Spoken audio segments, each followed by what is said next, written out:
ನಾಳೆಯಿಂದ ಈ 3 ರಾಶಿಯವರ ಅದೃಷ್ಟದ ಬಾಗಿಲು ಓಪನ್. ಸೂರ್ಯ ಗುರುವಿನಿಂದ ಲಕ್ ಚೇಂಜ್. ಜ್ಯೋತಿಷ್ಯದ ಪ್ರಕಾರ ಗ್ರಹಗಳ ರಾಜನಾದ ಸೂರ್ಯ ಕುಂಭ ರಾಶಿಗೆ ಪ್ರವೇಶಿಸುತ್ತಿದ್ದು, ಮಿಥುನ ರಾಶಿಯಲ್ಲಿರುವ ಗುರುವಿನ ಜೊತೆಗೂಡಿ ನವಪಂಚಮ ರಾಜಯೋಗವನ್ನು ರೂಪಿಸುತ್ತಿದ್ದಾರೆ. ಈ ಕಾರಣದಿಂದಾಗಿ ಮಿಥುನ ಮತ್ತು ಕುಂಭ ರಾಶಿಯವರು ಎಲ್ಲ ಕ್ಷೇತ್ರಗಳಲ್ಲೂ ಯಶಸ್ಸನ್ನು ಪಡೆಯುವ ಸಾಧ್ಯತೆ ಇದೆ. ಆ ಲಕ್ಕಿ ರಾಶಿಗಳು ಯಾವುವು ಎಂಬುದು ಇಲ್ಲಿದೆ ನೋಡಿ. ಜ್ಯೋತಿಷ್ಯದಲ್ಲಿ ಗ್ರಹಗಳ ರಾಜನಾದ ಸೂರ್ಯನನ್ನು ಆತ್ಮ, ಗೌರವ, ತಂದೆ, ಆತ್ಮವಿಶ್ವಾಸ, ಆರೋಗ್ಯ, ಸರ್ಕಾರಿ ಉದ್ಯೋಗ, ನಾಯಕತ್ವ ಮತ್ತು ಖ್ಯಾತಿಯ ಅಂಶವೆಂದು ಪರಿಗಣಿಸಲಾಗುತ್ತದೆ. ಸೂರ್ಯನ ಸ್ಥಾನದಲ್ಲಿನ ಬದಲಾವಣೆಯು 12 ರಾಶಿಚಕ್ರ ಚಿಹ್ನೆಗಳ ಜೀವನದ ಮೇಲೆ ಒಂದಲ್ಲ ಒಂದು ರೀತಿಯಲ್ಲಿ ಪರಿಣಾಮ ಬೀರಬಹುದು. ಫೆಬ್ರವರಿ 13ರಂದು ಗ್ರಹಗಳ ರಾಜನಾದ ಸೂರ್ಯ ಕುಂಭ ರಾಶಿಗೆ ಪ್ರವೇಶಿಸುತ್ತಾರೆ. ಶುಕ್ರ, ಬುಧ ಮತ್ತು ರಾಹು ಈಗಾಗಲೇ ಶನಿಯ ರಾಶಿಚಕ್ರದಲ್ಲಿದ್ದು, ಚತುರ್ಗ್ರಹಿ ಬುಧಾದಿತ್ಯ, ಶುಕ್ರಾದಿತ್ಯ ಮತ್ತು ಗ್ರಹಯೋಗಗಳನ್ನು ಸೃಷ್ಟಿಸುತ್ತಾರೆ. ಕುಂಭ ರಾಶಿಯಲ್ಲಿದ್ದಾಗ ಸೂರ್ಯನು ಮಿಥುನ ರಾಶಿಯಲ್ಲಿ ಗುರುವಿನೊಂದಿಗೆ ಸೇರಿಕೊಂಡು ನವಪಂಚಮ ರಾಜಯೋಗವನ್ನು ರೂಪಿಸುತ್ತಾರೆ. ಗುರು ಮತ್ತು ಸೂರ್ಯನ ಸಂಯೋಗದಿಂದ ರೂಪುಗೊಂಡ ನವಪಂಚಮ ರಾಜಯೋಗವು ಈ 3 ರಾಶಿಚಕ್ರ ಚಿಹ್ನೆಗಳ ಅಡಿಯಲ್ಲಿ ಜನಿಸಿದವರಿಗೆ ಬಹಳ ಪ್ರಯೋಜನಕಾರಿಯಾಗಿದೆ. ಉದ್ಯೋಗಗಳು ಮತ್ತು ವ್ಯವಹಾರಗಳಲ್ಲಿ ಯಶಸ್ಸು ಮತ್ತು ಲಾಭದ ಸಾಧ್ಯತೆ ಇದೆ. ಜ್ಯೋತಿಷ್ಯದ ಪ್ರಕಾರ ಸೂರ್ಯ ಫೆಬ್ರವರಿ 13ರಂದು ಬೆಳಗ್ಗೆ 4:14ಕ್ಕೆ ಕುಂಭ ರಾಶಿಗೆ ಪ್ರವೇಶಿಸುತ್ತಾರೆ. ಜ್ಯೋತಿಷ್ಯದ ಪ್ರಕಾರ 2 ಗ್ರಹಗಳು ಪರಸ್ಪರ 5 ಅಥವಾ 9ನೇ ಮನೆಯಲ್ಲಿದ್ದಾಗ ಅದು ನವಪಂಚಮ ಯೋಗವನ್ನು ಸೃಷ್ಟಿಸುತ್ತದೆ.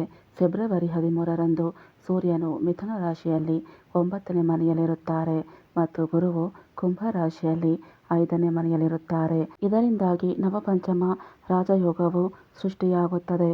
ಈ ಯೋಗದಿಂದ ಅದೃಷ್ಟ ಪಡೆಯುವ ಆ ಲಕ್ಕಿ ರಾಶಿಗಳು ಯಾವುವು ಎಂಬುದನ್ನು ತಿಳಿಯೋಣ. 1. ಮಿಥುನ ರಾಶಿ. ಮಿಥುನ ರಾಶಿಯವರಿಗೆ ನವಪಂಚಮ ರಾಜಯೋಗವು ಶುಭ ಫಲಗಳನ್ನು ತರಬಹುದು. ಗುರುವು ಲಗ್ನದಲ್ಲಿ ಮತ್ತು 9ನೇ ಮನೆಯಲ್ಲಿ ಇರುವುದರಿಂದ ಈ ಚಿಹ್ನೆಯು ಅದೃಷ್ಟದಿಂದ ವಿಶೇಷ ಪ್ರಯೋಜನವನ್ನು ಸೂಚಿಸುತ್ತದೆ. ಈ ಸಮಯದಲ್ಲಿ ಸಂತೋಷವು ಹೆಚ್ಚಾಗುವ ಸಾಧ್ಯತೆ ಇದೆ ಮತ್ತು ಪ್ರಗತಿಯು ವೇಗಗೊಳ್ಳುತ್ತದೆ.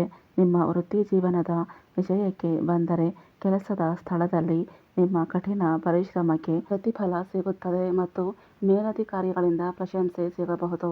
ಹೊಸ ಉದ್ಯೋಗಾವಕಾಶಗಳು ಉದ್ಭವಿಸಬಹುದು ಮತ್ತು ನಿಮಗೆ ಪ್ರಮುಖ ಜವಾಬ್ದಾರಿಗಳು ವಹಿಸಿಕೊಡಲ್ಪಡಬಹುದು.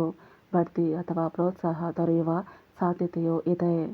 ವ್ಯವಹಾರದಲ್ಲಿರುವವರಿಗೆ ಈ ಅವಧಿಯು ವಿಶೇಷವಾಗಿ ಪ್ರಯೋಜನಕಾರಿಯಾಗಬಹುದು.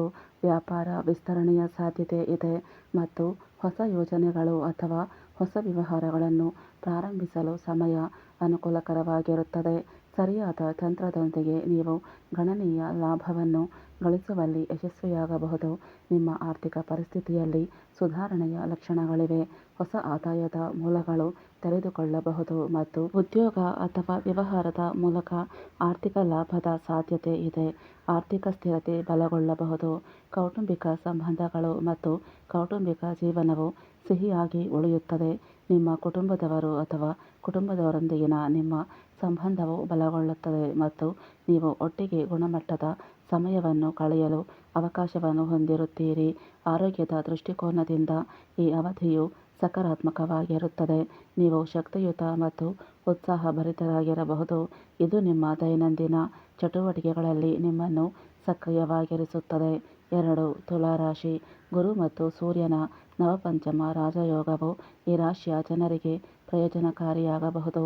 ಸೂರ್ಯನು 5ನೇ ಮನೆಯಲ್ಲಿ ಮತ್ತು ಗುರು 9ನೇ ಮನೆಯಲ್ಲಿದ್ದಾರೆ. ಪರಿಣಾಮವಾಗಿ ಈ ರಾಶಿಚಕ್ರ ಚಿಹ್ನೆಯ ಸ್ಥಳೀಯರು ತಮ್ಮ ಮಕ್ಕಳಿಂದ ಒಳ್ಳೆಯ ಸುದ್ದಿಯನ್ನು ಪಡೆಯಬಹುದು. ಕುಟುಂಬದಲ್ಲಿ ಸಂತೋಷ ಬರಬಹುದು. ವೃತ್ತಿಜೀವನದ ವಿಷಯದಲ್ಲಿ ನಿಮ್ಮ ಪ್ರಯತ್ನಗಳು ಅಪಾರ ಯಶಸ್ಸಿಗೆ ಕಾರಣವಾಗಬಹುದು. ಆದಾಗ್ಯೂ ಈ ಅವಧಿಯಲ್ಲಿ ಬಡ್ತಿಯನ್ನು ನಿರೀಕ್ಷಿಸಬೇಡಿ. ವ್ಯಾಪಾರ ವಲಯದಲ್ಲಿಯೂ ಲಾಭವನ್ನು ನಿರೀಕ್ಷಿಸಲಾಗಿದೆ. ಈ ರಾಶಿಚಕ್ರ ಚಿಹ್ನೆಯ ಸ್ಥಳೀಯರು ತಮ್ಮ ಕಠಿಣ ಪರಿಶ್ರಮ ಮತ್ತು ತಂತ್ರದ ಮೂಲಕ ಗಣನೀಯ ಲಾಭವನ್ನು ಗಳಿಸಬಹುದು. ಹೆಚ್ಚುವರಿಯಾಗಿ ಊಹಾಪೋಹ ಅಥವಾ ವ್ಯಾಪಾರದ ಮೂಲಕ ಗಣನೀಯ ಹಣವನ್ನು ಗಳಿಸುವ ಸಾಧ್ಯತೆಗಳಿವೆ. ಈ ಅವಧಿಯು ನಿಮಗೆ ಆರ್ಥಿಕವಾಗಿ ಅನುಕೂಲಕರವಾಗಿರುತ್ತದೆ. ನೀವು ಸಂಪತ್ತನ್ನು ಸಂಗ್ರಹಿಸುವಲ್ಲಿ ಯಶಸ್ವಿಯಾಗಬಹುದು. ಈ ಅವಧಿಯು ನಿಮ್ಮ ಕೌಟುಂಬಿಕ ಜೀವನಕ್ಕೂ ಒಳ್ಳೆಯದು. ನಿಮ್ಮ ಕುಟುಂಬದವರೊಂದಿಗಿನ ನಿಮ್ಮ ಸಂಬಂಧವು ಸುಧಾರಿಸಬಹುದು. ನಿಮ್ಮ ಕುಟುಂಬದವರೊಂದಿಗೆ ನೀವು ಸಂತೋಷವಾಗಿರಬಹುದು. ನಿಮ್ಮ ಆರೋಗ್ಯವು ಉತ್ತಮವಾಗಿರುತ್ತದೆ. ನೀವು ಚೈತನ್ಯಶೀಲರಾಗಿರುತ್ತೀರಿ. 3. ವೃಶ್ಚಿಕ ರಾಶಿ. ಗುರು ಮತ್ತು ಸೂರ್ಯನ ನವಪಂಚಮ ರಾಜಯೋಗವು ಈ ರಾಶಿಯಲ್ಲಿ ವೃಶ್ಚಿಕ ರಾಶಿಯಲ್ಲಿ ಜನಿಸಿದವರಿಗೆ ಪ್ರಯೋಜನಕಾರಿಯಾಗಬಹುದು. ಸೂರ್ಯನು 4ನೇ ಮನೆಯಲ್ಲಿ ಮತ್ತು ಗುರು 8ನೇ ಮನೆಯಲ್ಲಿ ಇರುತ್ತಾರೆ. ಪರಿಣಾಮವಾಗಿ ಈ ರಾಶಿಯಲ್ಲಿ ಜನಿಸಿದವರು ತಮ್ಮ ಕೆಲಸದ ಮೇಲೆ ಹೆಚ್ಚು ಗಮನ ಹರಿಸುತ್ತಾರೆ. ಇದು ಶುಭ ಫಲಿತಾಂಶಗಳಿಗೆ ಕಾರಣವಾಗಬಹುದು. ನಿಮ್ಮ ಕಠಿಣ ಪರಿಶ್ರಮ ಮತ್ತು ಸಮರ್ಪಣೆ ನಿಮ್ಮ ವೃತ್ತಿಜೀವನದಲ್ಲಿ ಗಮನಾರ್ಹ ಪ್ರಯೋಜನಗಳನ್ನು ತರಬಹುದು. ನೀವು ಕೆಲವು ಕೆಲಸಕ್ಕೆ ಸಂಬಂಧಿಸಿದ ಪ್ರಯಾಣವನ್ನು ಕೈಗೊಳ್ಳಬಹುದು. ಅದು ನಿಮಗೆ ಪ್ರಯೋಜನಗಳನ್ನು ತರುತ್ತದೆ. ವ್ಯವಹಾರವು ಸಹ ಪ್ರಯೋಜನವನ್ನು ನೀಡುತ್ತದೆ. ನೀವು ಉತ್ತಮ ಲಾಭದೊಂದಿಗೆ ಉತ್ತಮ ಲಾಭವನ್ನು ಪಡೆಯುವ ಸಾಧ್ಯತೆಯಿದೆ. ನಿಮ್ಮ ಪ್ರತಿಸ್ಪರ್ಧಿಗಳಿಗೆ ನೀವು ಕಠಿಣ ಹೋರಾಟವನ್ನು ನೀಡಲು ಸಾಧ್ಯವಾಗಬಹುದು. ಫ್ರೆಂಡ್ಸ್, ಈ ಮಾಹಿತಿ ಇಷ್ಟ ಆದರೆ ಲೈಕ್ ಮಾಡಿ, ಶೇರ್ ಮಾಡಿ ಹಾಗೂ ಸಬ್ಸ್ಕ್ರೈಬ್ ಮಾಡಿ.